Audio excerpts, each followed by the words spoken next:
Assalamualaikum warahmatullahi wabarakatuh.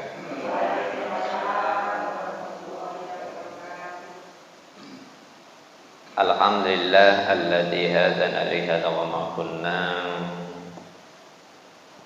linahtadiya laula an hadanallah. Asyhadu an la ilaha illallah wahdahu la syarika lah wa asyhadu anna Muhammadan abduhu wa rasuluhu la nabiyya ba'da. Allahumma shalli wa sallim wa barik ala nabiyina Muhammadin wa ala alihi washabihi ajmain, amma ba'du. Baik Bapak sekalian, Ibu yang saya hormati, melanjutkan kitab hadis Riyadhus Shalihin karya Imam An-Nawawi ini. Sekarang bab selanjutnya, sunat ketika makan. Jadi ternyata ada sunnah ketika makan. Kalau toh kemarin kita makan mulai dari pinggir-pinggir baru yang tengah, kan begitu toh? Dan di situ ada barokahnya, di mana Rasulullah mengajarkan begitu. Nah sekarang makan pun itu ada sunnahnya. Sunnah itu artinya adalah dilakukan mendapatkan pahala, kalau tidak dilakukan ya tidak apa-apa. Kalau wajib dilakukan mendapatkan pahala, kalau ditinggalkan dosa. Kalau haram dilakukan dosa, ditinggalkan dapat pahala, kan begitu. Walak-walik kan begitu. Itu namanya taklifi, namanya hukum mukallaf namanya. Nah, hadis yang pertama itu Bismillahirrahmanirrahim. Ani bin Abbas radhiyallahu anhu maqala. Qala Rasulullah sallallahu alaihi wasallam, "Idza akala ahadukum ta'aman fala yamsah asabi'ahu hatta yal'aqaha au yul'iqaha." Muttafaqun alaih.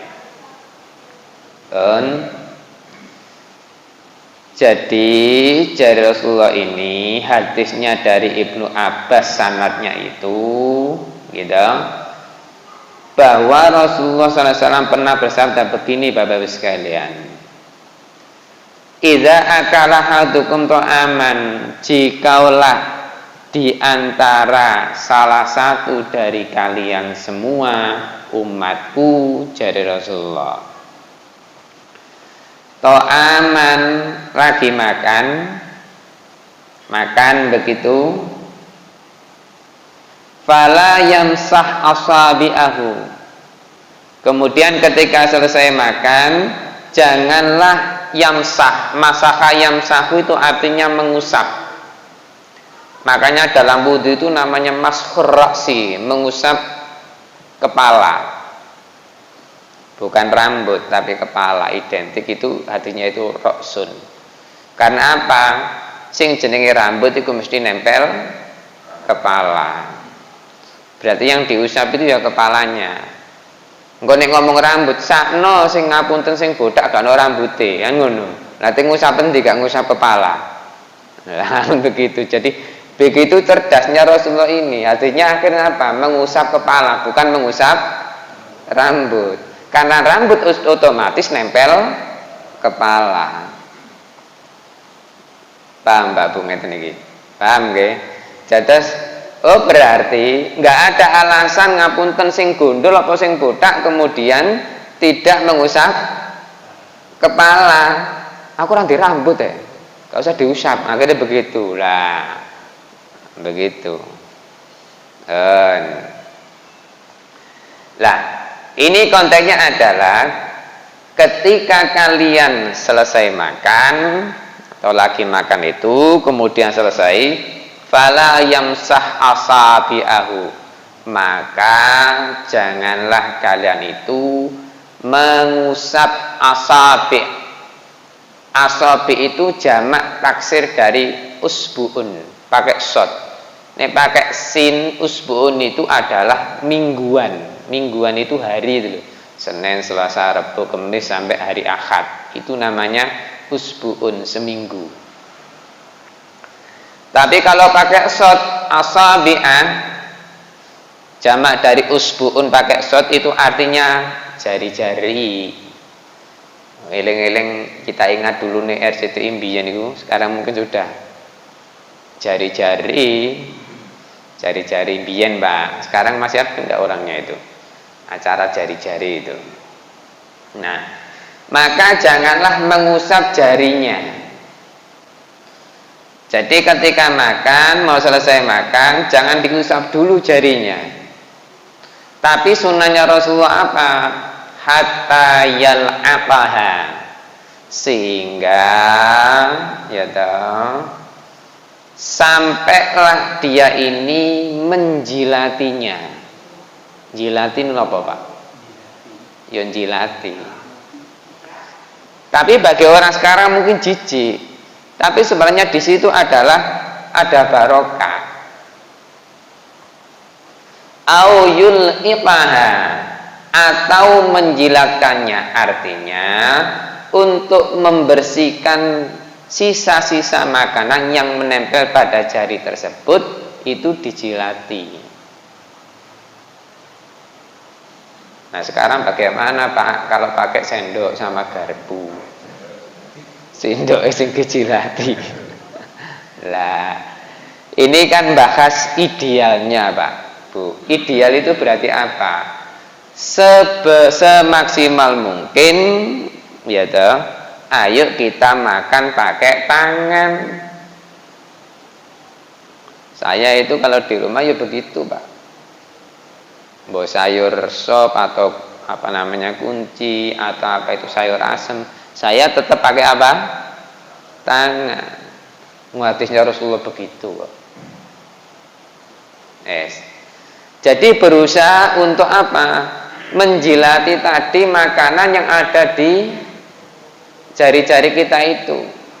Kalau kita kembalikan, disitulah nanti ada barokah. Di hadis setelahnya itu banyak. Kita nggak tahu di mana barokah itu akan menempel. Lah ini Bapak Ibu. Nah, itu kalau toh kita mengacu pada hadis Rasulullah. Cuma hadis tersebut kadangkala kalah oleh kondisi zaman. Nah, zaman itu bagaimana? Zaman itu identik dengan budaya. Budaya itu sing gawe sapa? Manusianya. Sekarang kita kembalikan sunnah Rasulullah apa sunnah mayoritas manusia. Ini ngomong manusia identik dipengaruhi oleh latar belakangnya.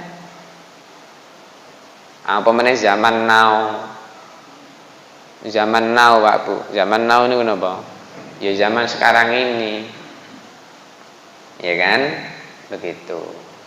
Jadi ayo berusaha untuk menjilati terhadap jari-jari yang kita pakai makan. Nah, dilatih Bu Pak. Insya Allah yang sepuh-sepuh ini mempraktekkan semua. Ya kan? Itu sunnah Rasulullah. Jadi tidak mengusap dulu. Bahasanya itu mengusap itu ya diserbeti atau kemudian dicuci, tapi apa? Tangannya itu loh dibersihkan, dijilati dulu dengan lidahnya sendiri. Untuk apa? Membersihkan makanan yang menempel pada jari. Hadisnya apa?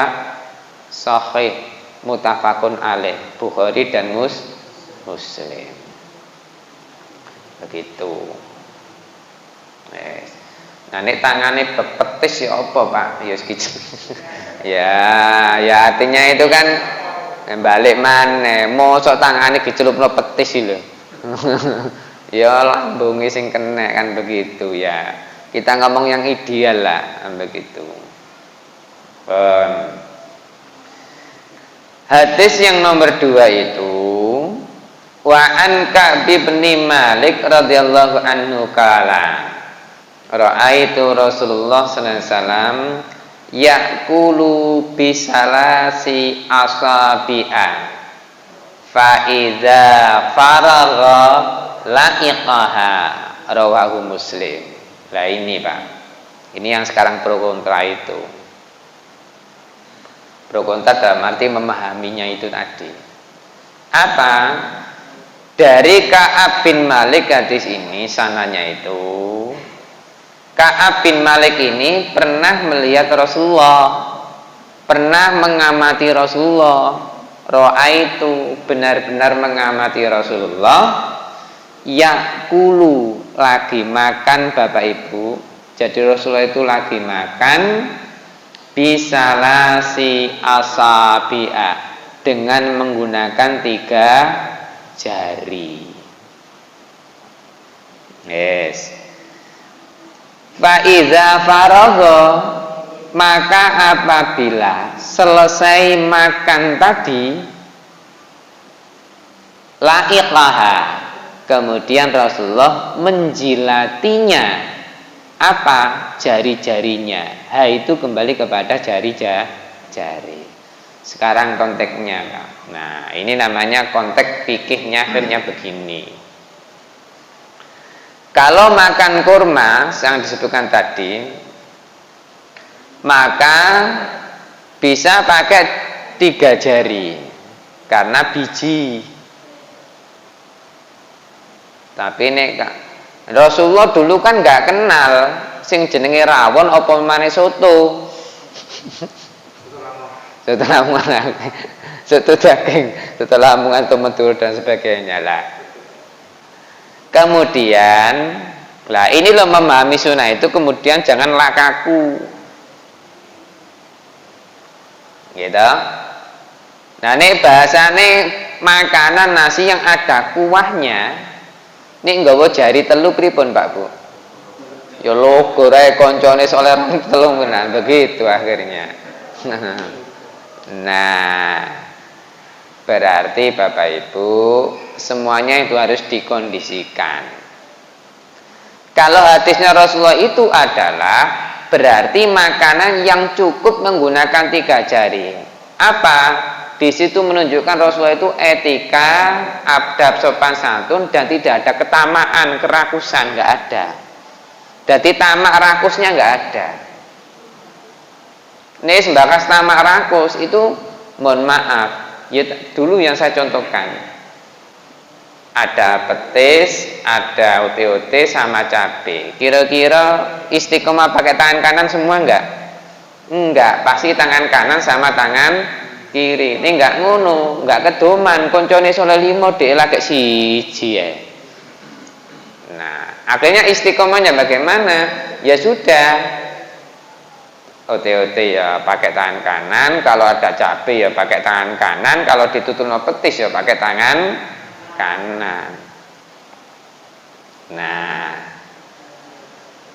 jadi makanan yang sifatnya pakai 3 jari ini berarti makannya yang sifatnya tidak berair alias lunak itu, seperti buah. Coba kalau bayangkan kita pakai tangan jari 5 semua begini, jadi koyo nyerok napa niki, nyerok pasir dan sebagainya. Itu akhirnya apa? Orang melihat apa? Kemrogo Pak. Kemrogo niku napa Bu? Ya rakus, jadi gak tahu mangan gitu. Orang melihat itu Masya Allah, Masya Allah, supaya gimana orang itu seperti orang gak pernah tahu makanan begitu akhirnya. Nah ini, jadi makan dengan 3 jari ini berarti cukup begini. Ini artinya makanan yang sifatnya adalah tidak butuh jari yang banyak, artinya kondisional yang tidak berair. Nah kalau berair kan tidak mungkin. Nah, tapi ketika sudah selesai la'iqaha, maka sunnah Rasulullah itu apa? Menjilati apa tadi? Jari-jari itu tadi. Ayo berusaha mempraktekkan. Jenenge belajar Bapak. Kalau enggak, ya seperti hadis yang begini ini yang kita bakal nanti ya tidak akan berjalan. Kemudian zaman now kan begitu. Ngapunten Pak Bu, sekarang sendok sama garpu. Sekarang itu sudah berkembang lama, garpu sama sendok ditinggal, pakai apa itu Pak? Supit ya, supit. Saya sendiri aja sampai sekarang itu nggak bisa pakai supit. Dan apakah rugi atau untung? Ya belum ngono, gak ono rugi ini, gak iso mbek supit, ngono ae. Wong kita punya jari, kan begitu. Artinya apa? Kadang-kadang kondisi zaman sekarang saja, zaman saya dianggap keren dan lain sebagainya tadi. Wow, nggak keren, nggak modern, nggak pakai supit. Maksud ukuran modern sama tidak pakai supit, kan begitu. Nah, ini loh Bapak Ibu. Jadi mikir itu akhirnya begitu. Kemudian kalau nggak pakai supit, kemudian apa, kita nggak makan? Masih penting kan makanannya, bukan supit, kan begitu. Nah gitu aja mikirnya. Nah itu namanya kaidah usul fikihnya, namanya al aslu, keaslian yang mananya itu di mana, begitu. Hadis yang nomor 3, lah ini Pak, ini barokahnya sekarang. Bismillahirrahmanirrahim. An Jabir radhiyallahu anhu anna Rasulullah sallallahu alaihi wasallam amara bilaqil asabi was-safha wa qala innakum la tadruna fi ayyi ta'amikum al-barakah, rawahul Muslim. Dari Jabir, hadis ini sanate dari Jabir, bahwasanya Rasulullah sallallahu alaihi wasallam itu amara, menyuruh Pak. Dados Rasulullah itu menyuruh bilaqil asabi, yaitu menjilati jari-jari ketika selesai makan. Loh Pak Bu, menjilati jari-jari setelah selesai makan. Wasafhah, dan sisa makanan yang ada di piring itu. Bukan berarti kemudian kita jilati piringnya, tidak. Napa Bapak Ibu? Sebisa mungkin Rasulullah itu mengajarkan, nek jare wong Jawa niku mbono 3 upo, 3 upo ta, 4 upo, ayo diambil, dijukui. Untuk apa? Ya kita makan. Yes. Bukan berarti menjilati piringnya, tidak. Yang menjilati tadi apa? Jari-jari kita, bukan piringnya. Nah, nek jilati piring padha mbek. Lho, ngapunten. Gue ngomong kewan gue dadi viral maneh. Mungkin apa mboten? Ngomong kewan gue dadi viral. Iya dah. Susah, zaman sekarang itu susah. Kadang-kadang sing baik dipelintir. Ngono sih. Nah, susah sekarang itu. Nah, gue kena ujaran kebencian, repot maneh. Begitu. Jadi Rasulullah menyuruh kita semuanya menjilati sisa makanan yang ada di jari, wasafhah, dan piring itu dalam konteks bukan menjilati yang di piring, tetapi mengambil. Karena apa? Lah ini Rasulullah. Wa qala innakum la tadruna, dan dia berkata, Rasulullah itu, Rasulullah berkata, innakum, sesungguhnya kalian semua. Berarti siapa? Ya kita semuanya, umatnya ini. La tadruna, semuanya kan tidak tahu. Dalam meninggalkan ketika kita tidak mengambil sisa makanan yang di piring tadi, fi ayyi ta'amikum al-barakah, di mana makanan tersebut milikmu tadi ada barokahnya. Barokah niku napa Pak Bu? Az-ziyadah fil khair, bertambahnya suatu kebaikan. Maksudnya dari segi makanan tadi, bisa jadi sisa makanan yang ada di jari itu yang ada barokahnya buat kita semua. Sapa loro mah kemudian sembuh dengan sisa makanan tadi. Itu barokah. Siapa tahu dengan sisa makanan tadi membawa efek kesehatan. Ya dah, al barokah. Jadi kita nggak tahu di mana barokah makanan tersebut. Makanya kalau kita kembangkan filosofi ini orang Jawa dulu, wong sepuh-sepuh, nek makan, nek ngambil, nek imbuh secukupnya. Engko nek kurang mengambil lagi njupuk maneh. Aja dibuah, sakno segone nangis lho. Ternyata apa? Barokahnya itu loh kita nggak tahu. Siapa tahu, mohon maaf, itu tadi. Ini Pak. Nah, menurut penelitian juga Bapak Ibu, ya dong. Ini saya bukan ahli kesehatan, tetapi saya pernah diskusi dengan sesepuh Muhammadiyah, Pak Samsul Huda itu yang dari Krian, dan dia mempraktekkan betul. Ketika orang melihat seakan-akan jorok menjilati, tapi bagi dia sunnah Rasul. Ternyata tangan kanan ini ada enzim yang baik. Di sela-sela jari, di ujung jari tangan kanan kita itu ada enzim yang baik. Yang di tangan kiri jari-jari ini ada enzim yang jelek.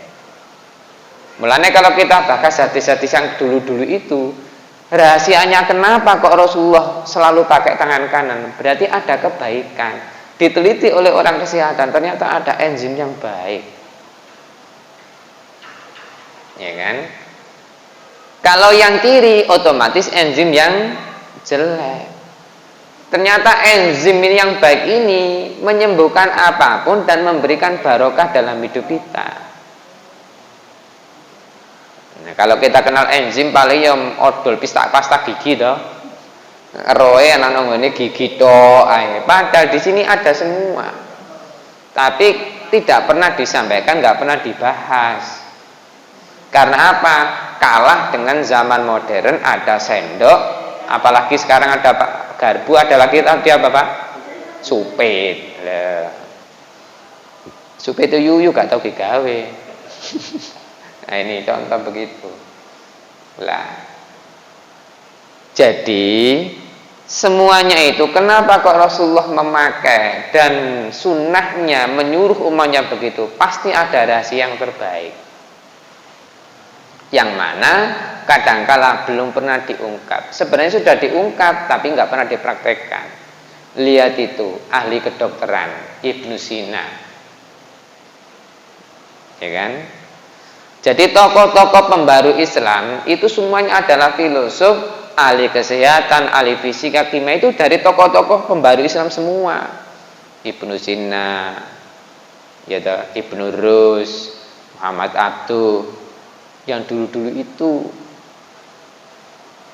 Syekh Rasyid Ridho dan lain sebagainya. Tapi kadangkala, mohon maaf, zaman keemasan Islamnya ini sudah tergeser oleh zaman. Ahli kedokteran. Siapa yang menemukan? Orang Islam. Fisika kimia, siapa yang menemukan? Orang Islam.